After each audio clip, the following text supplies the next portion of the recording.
Discovering how the Amish thrive in bitterly cold winters without the convenience of modern utilities can be both inspiring and eye-opening. Their communities have honed simple yet remarkably efficient methods for generating and conserving warmth, turning practices such as wood gathering, careful home design, and the artful use of stoves into a shared tradition passed down through generations.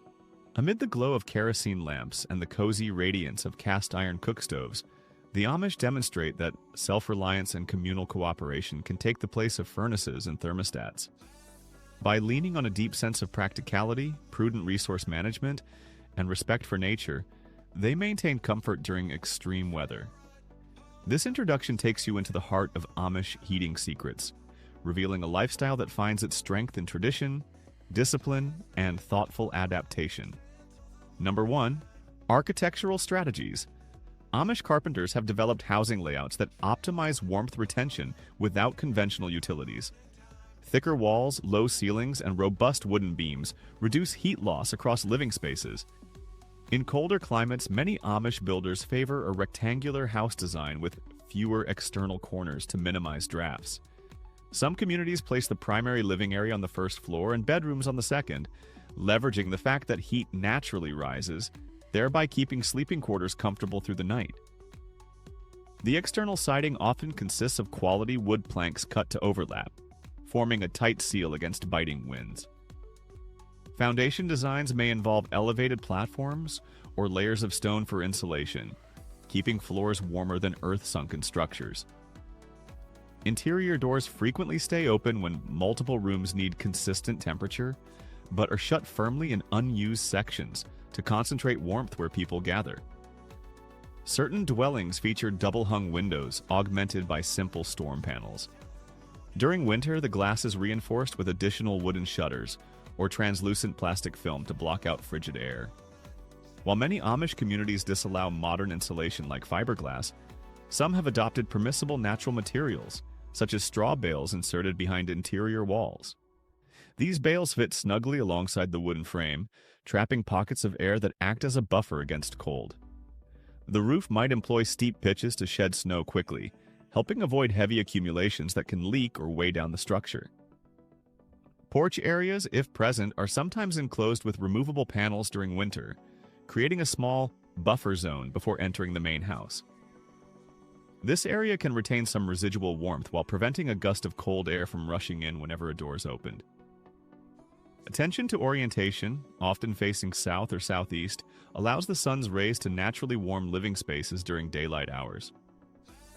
Trees and bushes planted close to the home form natural windbreaks, mitigating chilling drafts. Each architectural choice, from the thickness of planks to the presence of an enclosed porch, reinforces the Amish priority of maximizing indoor comfort while honoring their values of simplicity. By using only hand or horse-drawn tools in more traditional settlements, builders meticulously shape and fit materials to exacting standards, ensuring minimal gaps and tight corners.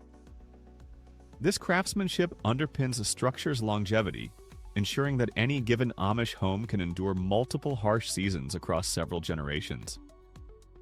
When repairs become necessary, families often tackle them collectively, using communal knowledge of traditional carpentry. Over time, these shared experiences enhance local expertise, allowing younger community members to master the construction methods that keep the interiors consistently warm throughout long, cold months. The result is an architectural system tailored to function seamlessly with wood or coal-based heating, reducing overall energy demands and preserving heat without modern amenities like thermostats or electric insulation. Number 2. Multifunctional heating methods. When winter arrives, Amish households typically rely on heating systems that serve multiple purposes in daily life. In many cases, a central woodstove or cookstove not only warms interior rooms, but also provides a cooking surface and an oven for baking. On chilly days, one might find a pot simmering atop a heavy iron stove, infusing the kitchen with both savory aromas and comforting heat. The stove's design facilitates slow and even heat distribution, maintaining an environment where meals cook steadily without frequent temperature adjustments. Families carefully tend the fire to achieve a consistent flame. Too high and the area might overheat. Too low and the cooking or baking process drags on. Some communities that allow coal usage harness specialized coal stoves, prized for their extended burn times and intense heat output, especially in extremely cold regions. These stoves often include built-in compartments for warming water or storing hot coals that can be transferred to other devices, such as laundry irons or foot warmers, which are small metal contraptions placed in buggies or beds for extra warmth. In homes where large families live, it's common for the main stove to remain lit from morning until night, ensuring a constant flow of heat. Families schedule chore times strategically around these stoves, timing tasks like clothes drying or dishwashing to coincide with peak warmth. This reduces reliance on supplemental heaters and ensures the household's daily rhythm revolves around the glowing core of the kitchen or living room. Some Amish have adopted masonry heaters, a large structure made of stone or brick that retains and gradually radiates heat over many hours following a shorter, hotter burn. The dense mass of the masonry absorbs the fire's thermal energy and releases it steadily, maintaining a stable room temperature. This approach is efficient, as only a small amount of fuel is needed each day to sustain comfort levels. Certain settlements with more lenient rules may incorporate minimal technological enhancements, like battery-operated fans to circulate warm air. Elsewhere, more conservative districts rely solely on natural convection and the strategic placement of furniture to guide heat flow. Throughout these systems, the Amish emphasize versatility. A stove is not merely for heating, but also for cooking, baking, drying, and even supplementing hot water needs. This multi-purpose ethos illustrates how an absence of electricity doesn't mean an absence of efficiency. On the contrary, such strategies showcase a deep understanding of how to optimize every bit of heat produced. Over generations, this has evolved into a refined art, recognizing when to stoke the fire, how to layer fuel for the longest burn, and how to capitalize on every degree of warmth. Number 3, fuel gathering and preservation. Despite living off-grid, Amish communities manage fuel supplies with remarkable organization, ensuring there is always enough wood or coal on hand to last through punishing winters. Most families own or lease modest woodlots from which they source timber. Others might negotiate with local landowners to harvest dead or fallen trees. Timber selection is guided by practicality. Hardwood species, like oak or maple, burn slower and produce more heat than softwoods. Once cut, logs are neatly sectioned into uniform lengths, suitable for the family stove or fireplace. The next step, splitting the wood, typically involves axes or manual log splitters, especially in stricter communities that reject gasoline-powered saws. After splitting, the wood is stacked in open-air sheds or barn lean-tos where it can season for at least 6 months to a year. Seasoned wood with reduced moisture content burns hotter and produces less creosote, cutting down on chimney buildup and improving overall stove efficiency. Stacking is deliberate. Logs are placed in crisscross patterns or outward-facing rows to maximize airflow, speeding up the drying process. Some families plan wood harvesting in late winter or early spring, so by the time the next cold season arrives, the supply is thoroughly seasoned. Coal users, meanwhile, manage special storage bins to shield the coal from excess moisture, which can hinder efficient burning. Throughout the year, families audit their stores, ensuring they have an accurate sense of how much fuel remains and whether additional supplies are needed. This budgeting of resources reflects a collective memory of harsh winters. Elders recount times when shortages required more disciplined rationing or communal sharing. It's not unusual for neighbors to pool their resources when storms strike, demonstrating how cooperation is woven into every aspect of Amish life. Alternate fuel sources also come into play if wood becomes scarce. Some farmers collect corn cobs left behind after harvest. These cobs, dried thoroughly, can provide supplemental heating fuel, albeit with a faster burn rate. In other instances, leftover scraps from sawmills might be bought cheaply or traded for labor. Whichever option they choose, Amish families meticulously ensure that the fuel is safely stored away from living quarters to reduce the risk of accidental fires. Children often assist in stacking and organizing the woodpile, learning firsthand the importance of readiness for winter. As they grow older, they acquire more nuanced skills, such as identifying damp logs by smell or feel, and recognizing the subtle signs of fungus on poorly seasoned wood. Passing down this knowledge fosters a sense of competence and communal responsibility, ingraining the values of stewardship and prudent resource management into each generation. Number 4, communal knowledge sharing. The Amish approach to heating is underpinned by a spirit of collaboration, as neighbors regularly trade tips and experiences for staying warm through difficult conditions. Men who specialize in stove maintenance, for instance, make their rounds to multiple households, sharing best practices on chimney cleaning or recommending safer stove designs. At quilting bees, women might exchange suggestions for sewing extra thick bed coverings or layering wool and batting for maximum insulation.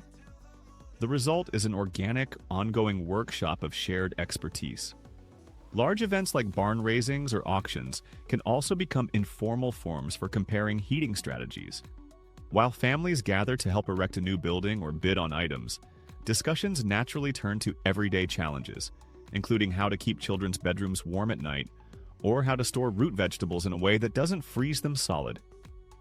Here, novices learn from veterans who've weathered decades of harsh conditions without centralized heating or electricity. Written communication about heating techniques can appear in community newsletters or small-scale publications produced with manual printing presses. These short bulletins might include anything from step-by-step instructions for building a barrel stove to reminders about the importance of proper ventilation in enclosed spaces. Elders wield significant influence as their experiences are seen as living proof of workable solutions. It's not unusual for a young couple establishing a new household to invite older relatives for a thorough inspection of their stove, windows, and wall insulation. Adapting to local conditions becomes easier with guidance from those who intimately understand the climate and how to handle it. Church gatherings can be another setting where heating wisdom circulates. Although religious services themselves focus on worship, mealtimes afterward allow families to chat about daily life, including effective ways to burn less fuel or maintain a stove's longevity. Despite some variation in strictness among different church districts, where one group might endorse a certain material while another forbids it, every community remains open to learning new and improved methods, provided they align with core Amish principles of modesty, practicality, and self-reliance. Children grow up immersed in this culture of collective problem-solving. While chores like chopping wood or cleaning ash from a stove might appear mundane, they're essential training exercises. Parents and grandparents speak freely about different stove models, fuel qualities, and seasonal hazards like chimney fires caused by neglecting maintenance. This oral tradition supplements hands-on practice, ensuring that by the time a child reaches adulthood, they've internalized much of the collective expertise. By sharing knowledge so freely, Amish settlements create a robust network that adjusts swiftly to unexpected challenges, like a particularly brutal cold snap or a shortage of quality coal, through cooperative resource management. Number 5, daily routines and adaptations. Life in an Amish household unfolds according to a schedule designed around natural light, meal times, and notably, heating needs. Mornings begin well before sunrise as someone, often the father or an older son, lights the stove if it's not kept smoldering overnight. There's a routine for checking the firebox, adding kindling, and gradually building up a strong blaze capable of warming the home for the day's activities. Children might carry small bundles of wood in from outdoor piles, learning to sense whether the moisture content is acceptable. As the house warms, family members gather for breakfast, usually cooked on the same stove. The synergy of cooking and heating saves time and fuel. Once the meal concludes, some family members head to the barn to care for animals. Even there, strategies exist to retain warmth, such as stacking bales of straw along exterior walls or positioning livestock to share their body heat. In especially harsh climates, a small potbelly stove might be installed in the milking area to keep both animals and people comfortable, though certain districts prohibit any added heat in barns for fear of fire hazards or because it's seen as an unnecessary modern convenience. Throughout the day, the stove remains the gravitational center of the home, with various chores orchestrated around its warmth. Laundry might be done in the mid-morning hours so that freshly washed garments can dry on racks near the stove. Several tasks often overlap, like baking bread while water heats for bathing. Household members track the stove's temperature using a simple gauge attached near the front or by observing the intensity of the flames. This real-time assessment informs them when it's time to add more wood or open a vent. During midday, if the sun provides some warmth through south-facing windows, the fire might be allowed to settle into a low burn. Curtains or shutters can be drawn to preserve that solar heat. Quilts, strategically placed on chairs or benches near the stove, allow anyone taking a short break to warm themselves quickly. As dusk sets in, attention shifts to ensuring the fire remains steady through the evening hours. Supper time coincides again with peak stove usage for meal preparation. On cold nights, a parent may continue to feed small amounts of fuel into the stove to maintain embers for the morning.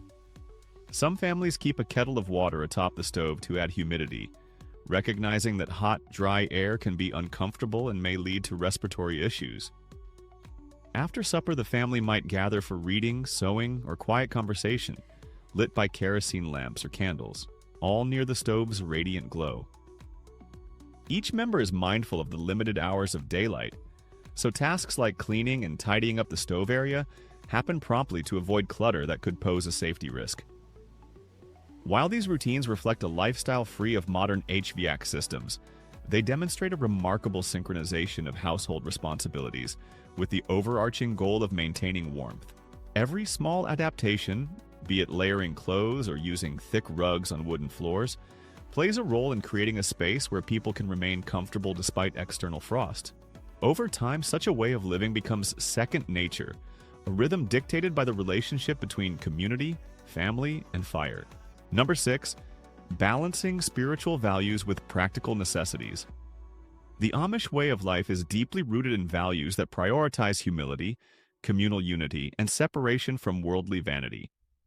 These ideals directly shape heating choices, as relying on gas or electricity is often seen as an unnecessary attachment to modern convenience. However, the line between practicality and principle can be complex. In certain districts, minimal propane usage for small heaters might be approved under special circumstances, like caring for infants or elders who need extra warmth. Meanwhile, other districts hold fast to purely traditional heating methods, underscoring their commitment to self-sufficiency and a simple lifestyle.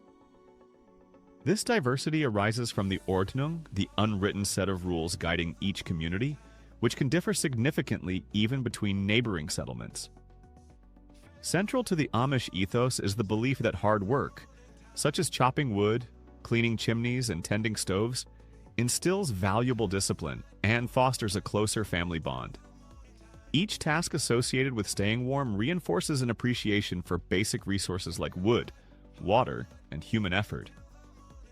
Families see their toil rewarded in tangible comfort. This relationship with manual labor is also a spiritual one. The slow, deliberate stoking of a stove, for instance, can be perceived as a metaphor for nurturing faith or patience. Additionally, limiting reliance on modern heating solutions forms a clear boundary that distinguishes the Amish from mainstream society. This boundary is significant for preserving their cultural identity. While observers might view an Amish home devoid of a thermostat as primitive, the community sees it as a testament to resilience and intentional living. Children who help gather kindling or monitor the stove's temperature become active participants in sustaining these traditions. They gain first-hand experience in how thoughtful decisions, like carefully layering quilts or organizing wood piles, can determine the well-being of the entire household. As technology marches forward, some Amish communities grapple with the dilemma of whether adopting slightly more modern heating tools might improve daily life. Proponents argue that a simple upgrade, like an efficient wood stove with better insulation, still aligns with core values while reducing fuel consumption. Skeptics worry that incremental changes could lead to a slippery slope, eventually weakening the resolve to live separately from the outside world's conveniences. Nonetheless, the guiding principle remains practicality merged with devotion. Any new idea, from a revised stove design to a different insulating material, must be vetted through the lens of, is this beneficial for the community as a whole? Does it preserve our way of life or does it undermine it? Answers vary, yet the underlying questions seldom change. In practice, this balancing act today can look like a family investing in a high-quality, Amish-crafted wood stove instead of a cheaper, mass-produced one, or a district permitting a handful of battery-powered fans to better circulate heat, so long as the reliance on these devices remains minimal. Ultimately, the combined effect of spiritual dedication and practical problem solving ensures the Amish stay warm across frigid winters without gas or standard electrical heating. An enduring example of how faith, family, and functionality can coexist in a deliberately modest lifestyle.